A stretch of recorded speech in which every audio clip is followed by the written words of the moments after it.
You never know what's around the next corner until you go looking for it. What might look like a forgotten relic to you might actually be an incredibly important object or building with a story to tell and a rich history. The world is littered with abandoned objects, buildings, and areas that were once teeming with life and performing vital jobs, but now stand empty. To prove our point, here's a whole video packed full of incredible abandoned objects. Consult the list of National Historical Landmarks in the United States of America, and you'll come across a very strange entry from Birmingham, Alabama.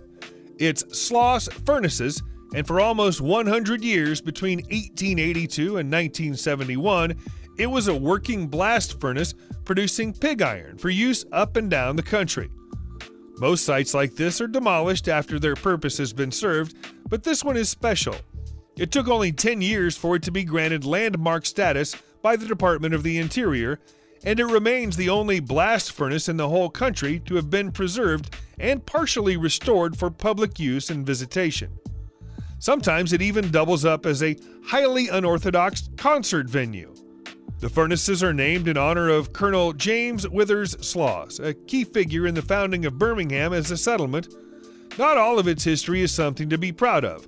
Until the Civil War, many of the people who worked here were African American slaves performing forced labor after being falsely arrested on charges of vagrancy. Although it no longer functions as a furnace, it's a happier place now and even hosts a Halloween fright fair every year. When the Kingdom of Happiness opened on Japan's Hokkaido Island in 1989, it was intended as both a tribute to the fairy tales of the Brothers Grimm and also an opportunity for the Japanese to experience the culture and traditions of medieval Germany without actually having to travel to Germany. Fast forward to today, and there's nothing happy about the site. It's desolate, abandoned, and falling to pieces. What were once impressive copies of German statues and Dresden buildings are now battered wrecks, with the external fixtures and fittings rotting away. It lasted for just under 20 years before the operators of the site ran out of money, so they just locked the doors and left. Urban explorers have no problem getting those doors open again, and they've been able to provide us with plenty of pictures of the state of what's behind them. Perhaps the most upsetting building is the Baroque Castle, which was knitted out with beautiful Italian furniture. The furniture would surely have had some resale value, but instead it's been left to get covered in moss, lichen, and debris from the crumbling walls and ceilings. We live in an age where the prospect of a third world war never seems to be far from the news, and we can be sure that world leaders and military commanders are making precautionary plans for such an event as we speak. In fact, planning for such an event has been going on for decades. If it hadn't, these top-secret bunkers wouldn't exist beneath Moldova. Calling them bunkers probably doesn't do them justice. The sprawling site should probably be called an underground city. Spies from both Britain and America were aware of the construction project when it began in 1985 and referred to the bunkers as Object 1180. Their design reflects Cold War thinking. From here, important figures could shelter from a nuclear attack and also order and coordinate retaliatory attacks of their own. There were shops, vast storerooms, hospitals, and communication centers, everything that people would need to survive down here for months and perhaps even years if necessary. When the Soviet Union collapsed in 1991, ongoing work on the bunkers and tunnels was stopped, leading to their abandoned status today. Green Cove Springs in Florida seems like an unlikely final resting place for the external fuel tank of a NASA space shuttle. But in fairness to its owner, it's only there because he can't get approval to move it anywhere else. The fuel tank is actually a full-scale model of the type that would be used on a space rocket and has never actually been in space. NASA used it for testing purposes from 1977 to 1980 at the Marshall Flight Center in Alabama. They then put it on display at the Kennedy Space Center until 2013, when it was sold to a private buyer. The buyer wanted it brought to their home at Keystone Heights in Florida, but it proved to be impossible to get it further than Green Cove Springs without disconnecting overhead power lines and closing the freeway. As authorities refused to give permission for this to be done, the buyers had to leave it where it is. They probably don't want it anymore, but given its size, it's hard to see how anyone else will ever be able to come and pick it up or take it anywhere else. Back in the 1970s, the government of France wanted to improve the health of the population by persuading them all to go swimming more often. To that end, they authorized the construction of a series of piscine tournesols, also known as sunflower pools. Looking like enormous flying saucers from the outside, they were actually modern and luxurious swimming pools that would still probably be considered a pleasure to spend time in today if they were still open. Sadly, in most cases, they're not. The design, which came from noted architect Bernard Scholler, included a retractable roof that meant the pools could be open to the air during the summer months, but closed off and kept warm during winter. The majority of the images we see here come from an abandoned pool in Brittany, which still looks remarkably clean considering its years of standing empty. There's a campaign to have some of the pools identified as national monuments, which would afford both some protection and allow them to be reopened as exhibition and performance spaces. Perhaps some of them could even welcome swimmers again, as Scholler intended. Cementificio Giacinto Gafanti is both a grand name and a grand building for a place that produced cement. Perhaps it's only right that such an enormous and uniquely designed facility produced the cement that created Milan's beautiful central station. The building was named after its original owner and founder, Giacinto Gafanti, who opened it in Albino in 1886. He passed it on to his children, who sold it to Italcementi in 1921. They upgraded the facility to enable it to produce artificial cement, making it the first such facility in all of Italy. During its peak years of operation in the 1930s, it was producing 170 tons of cement every 12 months. An economic crisis in Italy in 1966 was the beginning of the end for the aging factory. Production officially stopped 10 years later, although some further grind operations persisted as long as 2005. Since then, the factory, with its 100-plus years of history, has stood vacant. The majority of the images you see here come from an urban exploration project in 2010 and may be some of the last we ever see. As of the end of 2019, the site was earmarked for demolition. The abandoned galleon of Shimei in France is a popular destination for tourists and Instagram enthusiasts looking for unique photo opportunities, but it isn't really an abandoned galleon in the truest sense of the words. It was designed to look like an old Spanish galleon, but it was actually a restaurant with a quirky pirate theme called l'Isle aux Galleon, which translates to Galleon Island in English. All the staff were dressed as pirates, the menu was apparently pirate-themed, and the guests were encouraged to come dressed to suit the theme as well. The novelty of the idea had worn off by the early 21st century, and the restaurant closed. Someone tried to revive it in 2008, but made the strange decision to build a new restaurant building close to the galleon rather than reopening the galleon itself. Unsurprisingly, the idea failed, and the new restaurant was gone by 2012.